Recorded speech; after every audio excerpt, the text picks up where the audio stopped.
are taken at the edge of morning, before the fields have even decided what kind of day this will be. No one asks who you are, only whether you can be used. The state has counted you, and once counted, you begin to disappear into its numbers. The camp is larger than your village and less merciful than winter.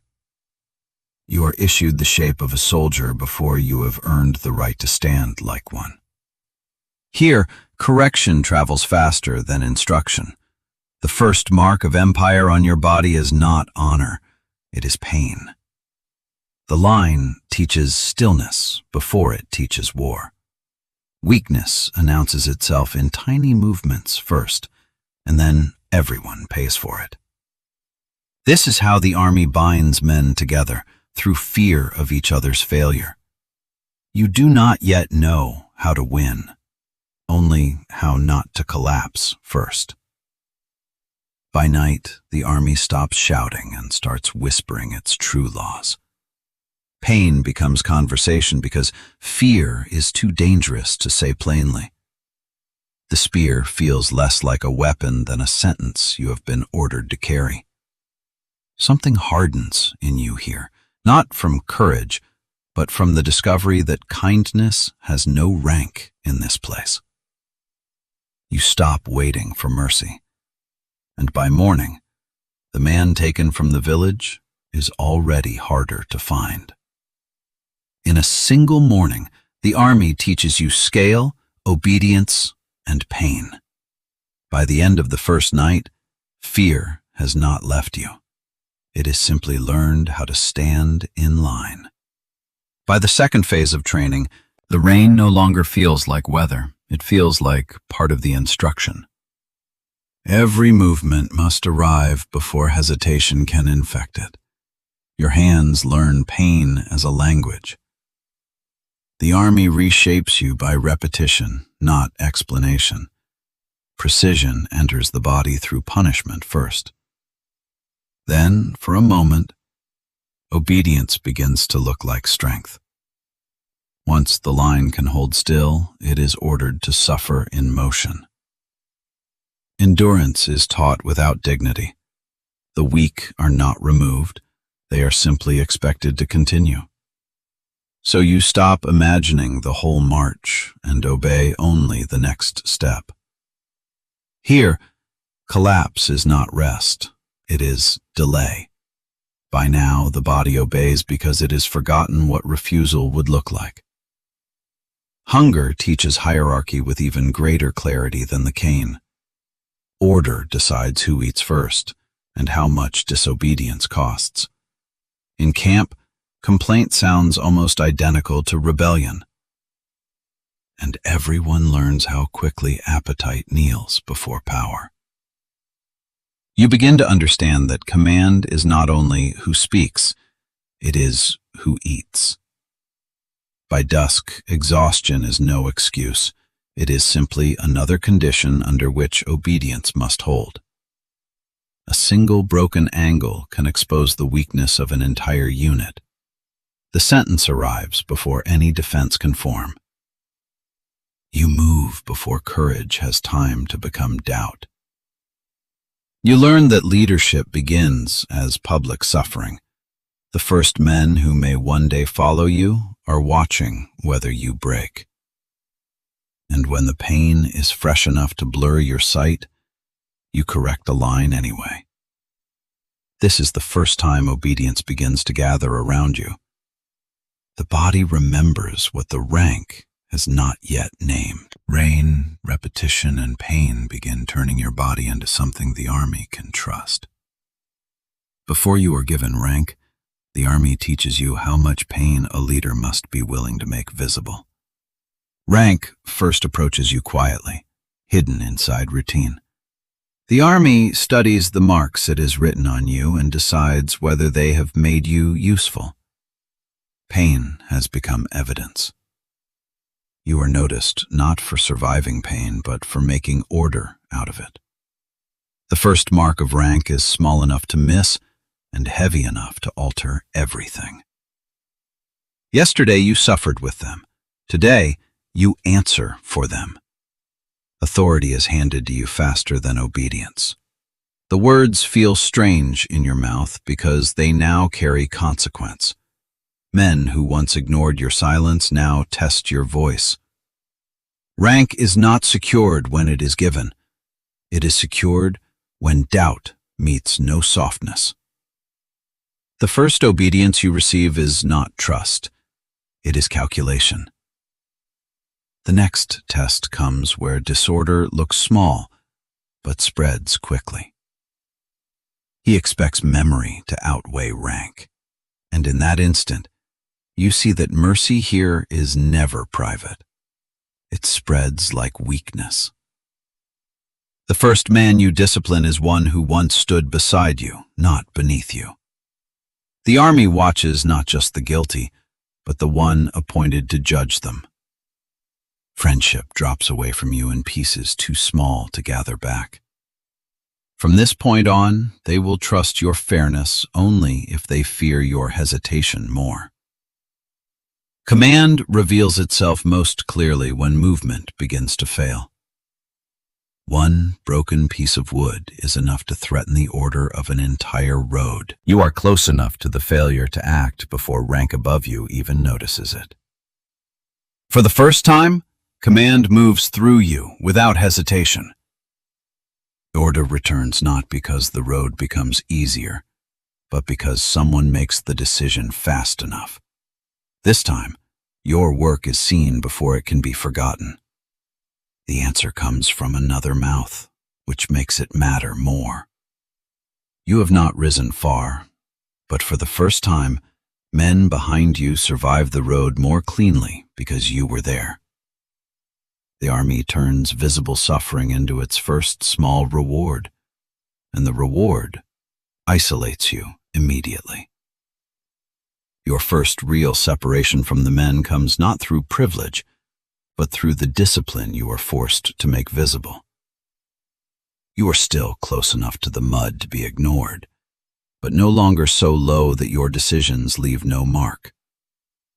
Training ends where the army begins to move around real walls. War is larger than the clash itself. It breathes through labor, distance, and waiting. You ask for knowledge and receive arithmetic. The army no longer feels like a place of training.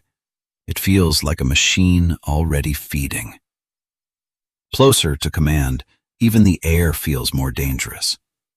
You are selected not for comfort, but because more men can now be lost through your steadiness. For the first time, red does not mark pain. It marks direction. You are no longer learning to endure commands. You are learning to become one. Steadiness begins to separate you from men who are merely strong. When battle finally comes, nothing looks as clean as instruction. The field is not chaos everywhere.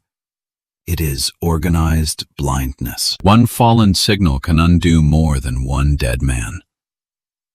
In that suspended breath, hundreds of men are waiting for direction to become visible again. You move before fear has time to ask whether your body is worth the cloth. For one instant, visibility becomes power. The battle turns not on bravery, but on whether men can see what to do next. At last, command finds your hands and recognizes itself. Steadiness becomes harder when others begin to depend on it. You are no longer carrying only your own body. You are carrying the sight of the field. For the first time, men move because you remain visible.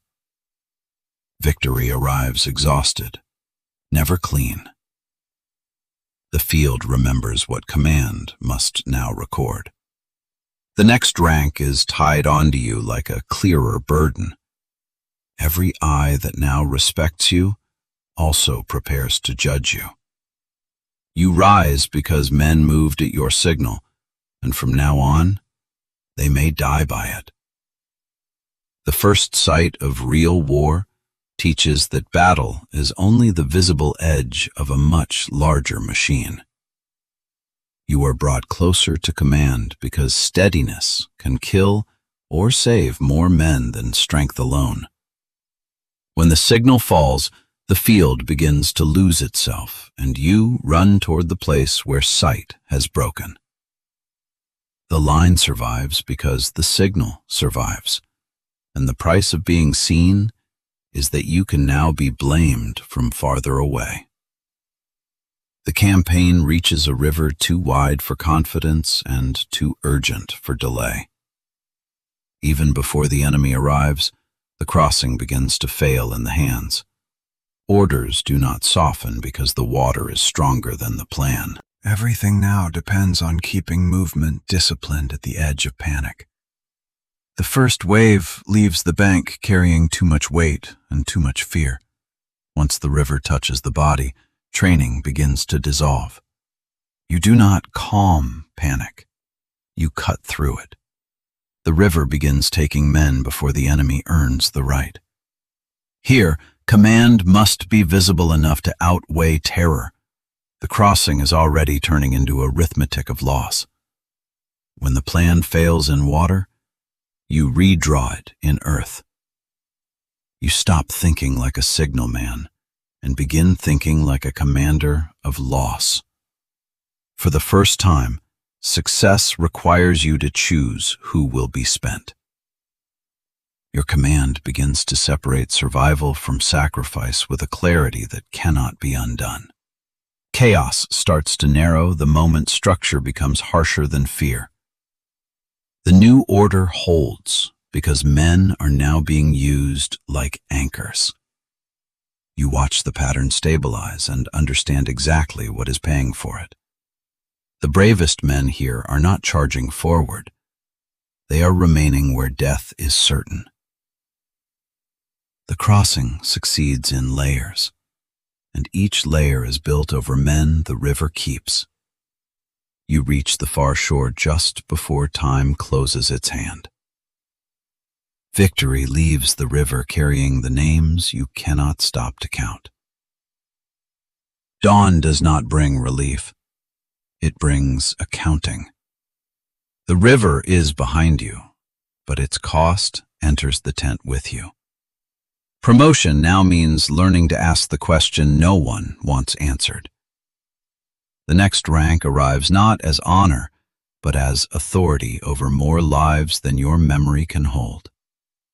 You are taught, in the cold language of command, that campaigns do not stop to grieve in full. You cross into captaincy by carrying forward the success that cost other men their return. Before the crossing begins, you already know the river will punish the gap between orders and reality.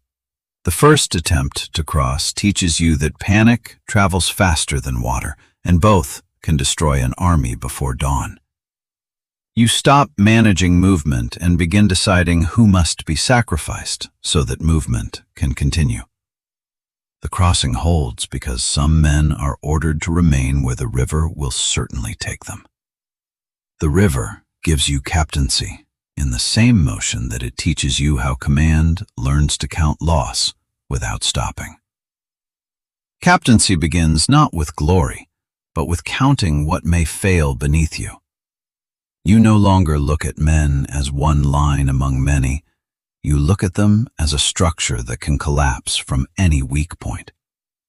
Rank lifts you higher only to reveal more places where shortage hides. Compassion survives here only when it can still serve order. You begin speaking like a man who has learned that poor inventory kills before arrows do. Authority has become less visible than a banner, but far more dangerous. The next burden does not arrive on the field. It arrives in writing. By now, red no longer means blood alone. It means decision made above your reach. Promotion gives you no gentler work. It only moves you nearer the point of failure. The order comes paired with shortage, as if command and scarcity are issued together. At this rank, fear must become arithmetic before anyone else can see it. They are no longer testing whether you will endure orders. They are testing whether you can carry them. A siege teaches that battle can be made of labor long before steel. Here, exhaustion must be managed as carefully as courage. Command at a siege is the art of making exposure look organized. Even the ground becomes disobedient when time is too short. You begin to feel the whole line as a living thing, weak wherever your attention leaves it. The men under you are no longer surviving the day by instinct. They are surviving inside your timing. Progress at a siege is measured in ground taken slowly enough that it almost looks like none. When brute effort stalls, strategy enters the room wet and unwelcome. Every previous attempt is still on the table, written there as loss. You begin winning not by enduring bad plans, but by replacing them. At higher levels, strategy is judged first in the stillness after it is spoken. You offer not courage, but misdirection. For the first time in council, men begin arranging themselves around your thinking. By morning, deception must work faster than the defenders can think. The best movement in war is the one the enemy understands too late. They defend the wrong place because you finally learned how to move attention itself. Sometimes an entire city opens at the weakest sound. Victory still requires restraint because disorder inside success can ruin the plan that made it. You do not enter to celebrate. You enter to secure what the campaign needs most. Even victory must be counted, sorted, and controlled before it can be felt. Captaincy teaches you that the first battle at this rank is fought against weakness hidden inside your own company. You were given not only a task, but the shortage that will make failure easier and excuses useless. A siege forces you to command not a single charge, but an entire system of labor, timing, exposure, and exhaustion. You begin to rise beyond endurance when other men start rearranging their understanding of the war around your plan. You take the city not by roaring louder than the wall, but by teaching the enemy to look the wrong way until the gate gives. After the gate opens, war becomes quieter, and therefore more dangerous. Some forms of command arrive without raising their voice. You have risen high enough that promotion now comes from men who never touch mud. The next rank does not feel like honor. It feels like distance. At captain, men could die because of your decisions. As general, armies can. Each promotion replaces one burden with another that is less visible and harder to survive. You do not enter a greater life. You enter a larger silence. The battlefield is now small enough to fit beneath your hands. You no longer see one line of men. You see terrain deciding which line lives. The room becomes cautious in proportion to your rank. At this height, restraint is not uncertainty. It is work. You begin shaping a battle by choosing where the enemy's size becomes weakness. Generalship is the art of making hardship look intentional. For the first time, entire structures of action begin to move because you have chosen a thought. The plan begins by dividing the army into what must be seen and what must not. You offer the enemy a shape he will want to believe. Your real strength travels where exhaustion is greater and visibility is less. At general rank, panic is no longer allowed to appear on your face. You stop fighting soldiers directly and begin fighting what they think they see. The mountain begins to lie on your behalf. The larger force moves exactly where you need it to be heavy. Brilliance at this distance feels indistinguishable from nerve held past comfort. You stop fighting like a soldier and begin fighting like weather. The plan works because the land does most of the killing once you have arranged it correctly. Victory at this rank arrives before the counting, and therefore cannot yet be trusted. The shape of success is clear. Its price is clearer. Distance does not spare you from guilt. It only delays when it arrives. A general is trained to distrust celebration before the numbers settle. The state reaches you before grief does. Your greatest victory is interrupted before it can become feeling, because at this height, success itself is only evidence for the next judgment. You are raised to general not by applause, but by being moved into a chamber where larger failures can be seen more clearly. At general rank, command becomes the ability to make entire structures move because you decide where hardship will happen. You win this battle by teaching the mountain to lie and the enemy to believe it.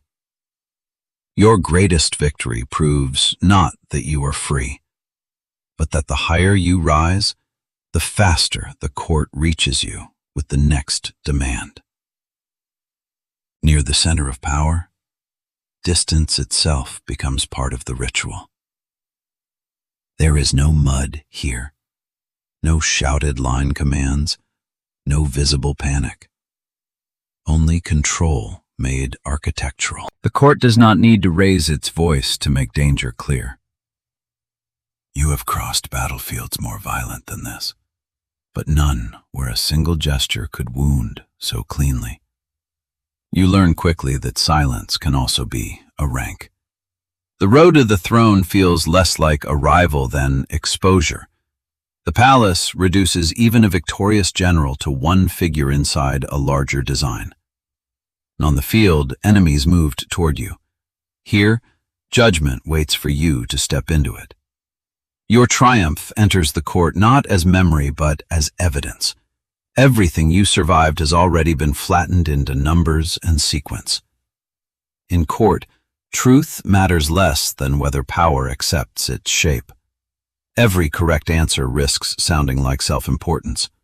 You now fight suspicion by controlling tone rather than terrain.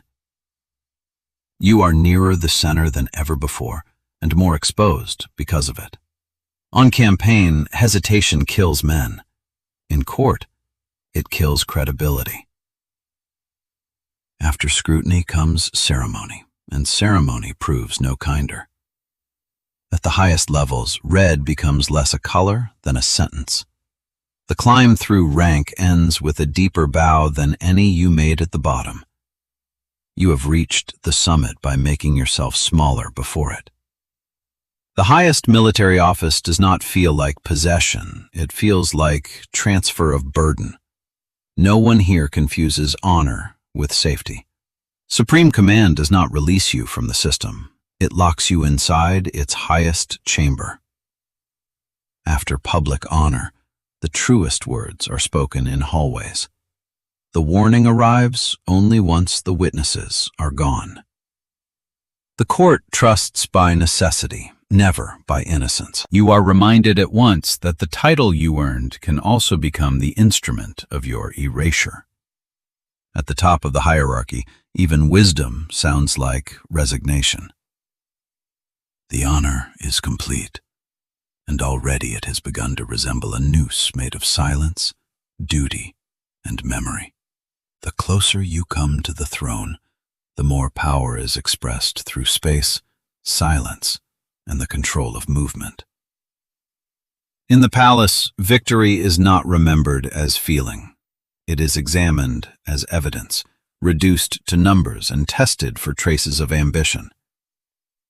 You receive the highest office by bowing lower than ever, because the summit of rank is reached through submission as much as command. The court gives you supreme command and, in the same breath, reminds you that the title can become the instrument of your erasure. At the highest rank, war no longer begins with marching. It begins with stillness. You are no longer part of the line. You are the point from which lines are allowed to exist. Authority at this height is measured less by force than by how quietly others obey. You no longer command a charge. You command the conditions under which charges are permitted. The old red of wounds and banners has become the red of irreversible instruction.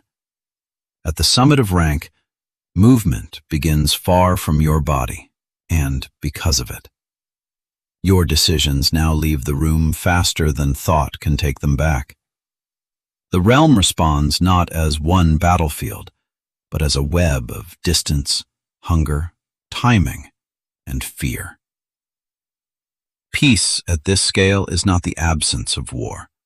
It is the successful management of its possibility. You stabilize the empire the way armies survive, through roads that hold and stores that arrive on time. The places that once devoured men now answer to sequence, patrol, and restraint. Your greatest victories now happen far enough away that they reach you only as steadier silence. At supreme office, good news is not reward. It is temporary proof that disorder has been delayed.